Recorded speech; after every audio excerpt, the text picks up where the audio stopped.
Hello everyone, जय हिंद। आशा करता हूँ आप सब कोई अपने लाइफ में अच्छा कर रहे होंगे। आज का टॉपिक गाइज ये है कि जैसे हमारे प्रधानमंत्री साहब का मन की बात एक प्रोग्राम आता है रेडियो में, ऐसे आज हम मन की बात करना चाहते हैं। अपने मन की बात आप सबसे डिस्कस करना चाहते हैं। मोदी साहब, मैं 15 साल अपने क्षेत्र से बाहर था। चुनाव के टाइम मैंने काफ़ी चीज़ें महसूस की। मैं यहाँ कास्ट पॉलिटिक्स, जाति को ही वोट देना है, ये सब चीज़ें बहुत चलती हैं। दूसरी बात, वोट अगर चाहिए तो एक दारू की बोतल में थोड़ा सा पैसा देने से, नो ऑफेंस टू एनीवन, कोई नाराज़ ना हो, मैं इन जनरल बोल रहा हूँ। हमारे देश का स्तर ये है ग्रामीण क्षेत्र में। कास्ट का मतलब ये बहुत पहले से चली आ रही है, कास्ट, जात। लेकिन मैं ये कहना चाहता हूँ कि मेरी पर्सनल राय ये है कि जात आदमी कहाँ पैदा हुआ है उससे नहीं डिफाइन होती। आज के ज़माने में जात इस बात पर डिफाइन होती है कि आपके कर्म कैसे हैं। हो सकता है आप ब्राह्मण हो लेकिन आपके कर्म क्षत्रिय वाले हैं। हो सकता है आप क्षत्रिय हो लेकिन आपके कर्म ब्राह्मण वाले हों। हो सकता है आप क्षत्रिय हों लेकिन आपके कर्म शूद्र वाले हों। तो आदमी के कर्म डिसाइड करना चाहिए उसके कर्मों के हिसाब से कि उसकी कास्ट क्या है, ना कि इस बात पे कि वो कहाँ पैदा हुआ है। दूसरी बात, मैंने ग्रामीण क्षेत्र में ये देखा है कि गरीबी बहुत है। गरीबी इस कारण से नहीं कि वहाँ पैसा नहीं है, रादर लोग ये सोचते हैं कि पैसा होने से हम अमीर हो जाते हैं। गरीबी यहाँ से है। गरीबी यहाँ से क्यों है? क्योंकि लोग कलेक्शन में बिलीव करते, संग्रह करना, चीज़ों को संग्रह करने को समझते हैं कि ये अमीरी है। मैं ये कहना चाहता हूँ दोस्तों, हमारे हिंदुस्तान में राय फ्री की बहुत दी जाती है, लेकिन, और मेरी आदत नहीं, लेकिन फिर भी मैं ये बोलना चाहता हूँ, कभी अमीरी महसूस करनी हो तो अपने घरों में बिना ताला लगाए चले जाइएगा। बात बड़ी विचित्र है, लेकिन एक आध महीने कभी जीवन में ऐसे ना अलमारी बंद करिए, ना गेट में ताला लगाइए, आराम से आपको खुद महसूस होगा कि अमीरी का मतलब क्या होता है। मुझे लगता है फ़कीरी में ही अमीरी है, नहीं तो अगर पैसों में अमीरी होती तो सिकंदर पछताते हुए मरता नहीं। खैर, अब मुद्दों से भटकते नहीं हैं।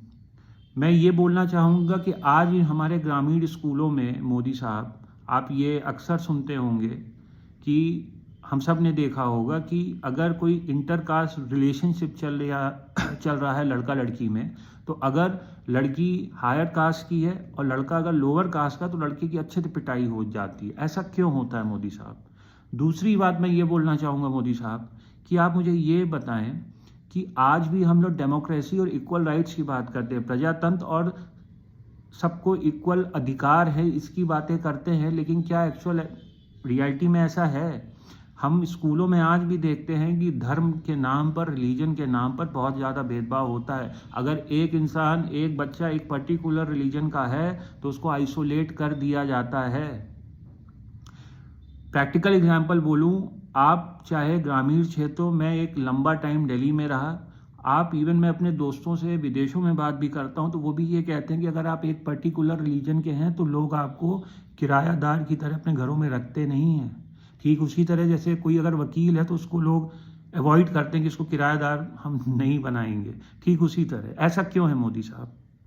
ऐसा क्यों है कि वल्नरेबिलिटी का मतलब सिर्फ ये माना जाता है कि शरीर जिसका मजबूत है, कौन पतला है, तो वो, ऐसा नहीं होता है। वल्नरेबिलिटी का मतलब इकोनॉमिकली अगर आप कोई वीक हो तो उसको भी उसमें माना जाता है। फॉर इंस्टेंस, एग्जाम्पल के तौर पे देखिए, अगर मान लीजिए स्कूल में 10 बच्चे हैं तो अगर एक बच्चे को हो सकता है पूरी फ्रीडम हो, उसके घर में सब अच्छा हो, एक बच्चे को स्कूल से जल्दी निकलना, उसको अपनी दुकान में बैठना है, तो जो मोदी साहब करना क्या चाहिए, जो स्कूल के टीचर्स हैं उनको ऐसा कुछ करना चाहिए कि वो इसको ऑब्जेक्शन रेस करें स्कूल में कि ऐसा हो रहा है, कुछ बच्चों को इक्वल अपॉर्चुनिटीज नहीं मिल पा रही। इससे होगा क्या?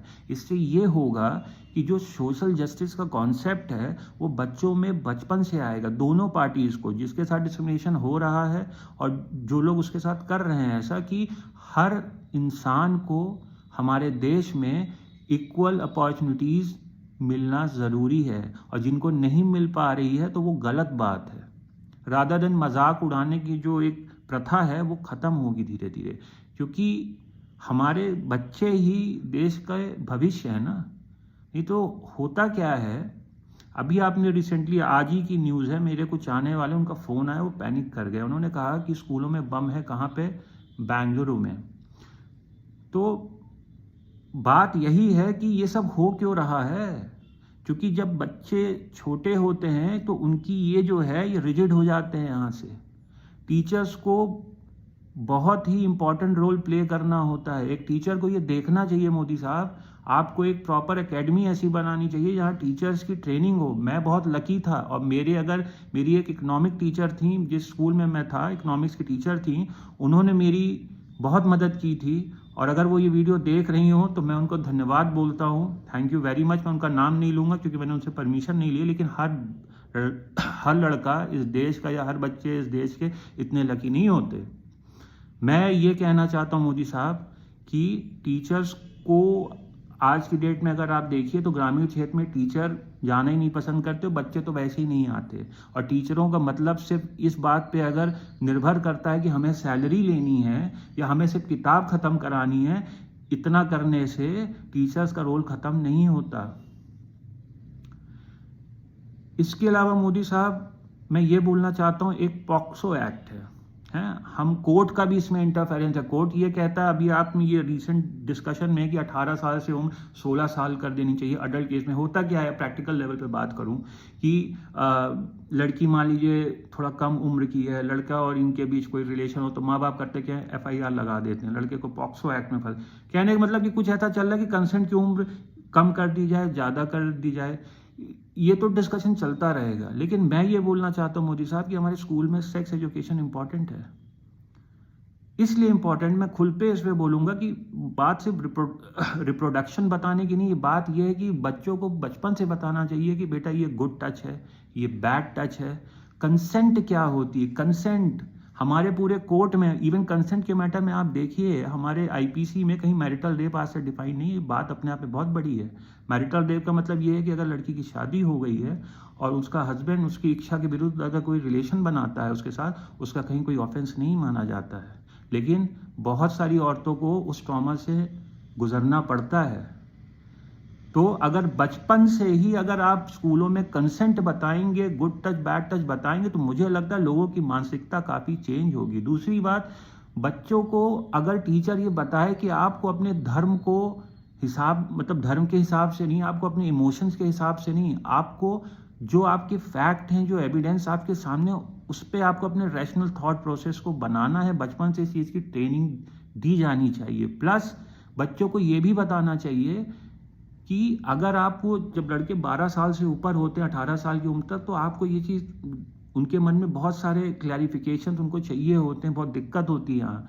तो वो जाएं और उसको साइन ऑफ वीकनेस ना माने कि हमको कमज़ोर मान लिया जाएगा अगर हम बताएंगे कि हमारे मुद्दे ये हैं। बच्चों को बल्कि प्रोत्साहित करना चाहिए कि आप जाइए और किसी से बात करिए, ये बहुत ज़रूरी है। तो इन सब चीज़ों में टीचर का रोल बहुत इंपॉर्टेंट होता है मोदी साहब, और इसीलिए देश में कांड हो रहे हैं। मैं ये मुद्दा और बोलना चाहता हूँ कि क्योंकि वीडियो लंबी हो जाएगी तो बोलना तो मैं बहुत कुछ चाहता हूँ, लेकिन अब इसको एंड करूँगा।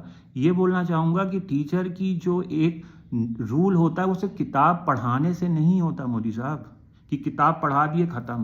टीचर को इस चीज़ पे ध्यान देना चाहिए कि जो स्टूडेंट है वो अपने जीवन की प्रैक्टिकल प्रॉब्लम्स को डील कर पाए। उसको इस तरह से ट्रेनिंग देनी चाहिए कि बच्चे अपनी प्रैक्टिकल लाइफ में जो प्रॉब्लम्स आती हैं सुसाइड ना करें, उसको लड़ने की उनके अंदर क्षमता हो।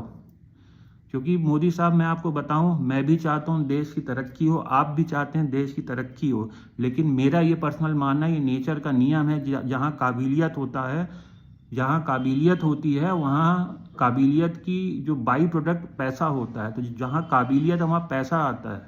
तो जब हमारे देश के युवा बच्चे काबिल बन जाएंगे तो देश अपने आप प्रॉस्पर ही होगा, प्रॉस्पेरिटी देश में आएगी।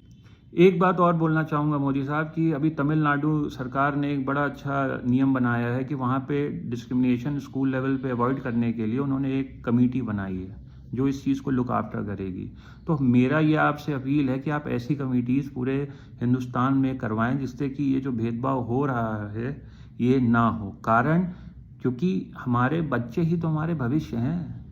तो अगर हमें अच्छा भविष्य चाहिए तो हमें इन सब चीज़ों पे ध्यान देना पड़ेगा, ये छोटी छोटी चीज़ें, क्योंकि कागज़ में तो सब ठीक है, कागज़ में तो सब अच्छा है, पर ग्रामीण क्षेत्र की रियलिटीज़ बहुत अलग हैं और यही सच है।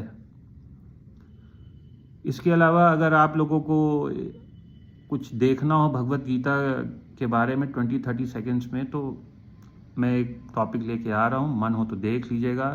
थैंक यू वेरी मच, खुश रहिए और आशा करता हूँ कल फिर मुलाकात होगी किसी एक नए टॉपिक के साथ। Thank you.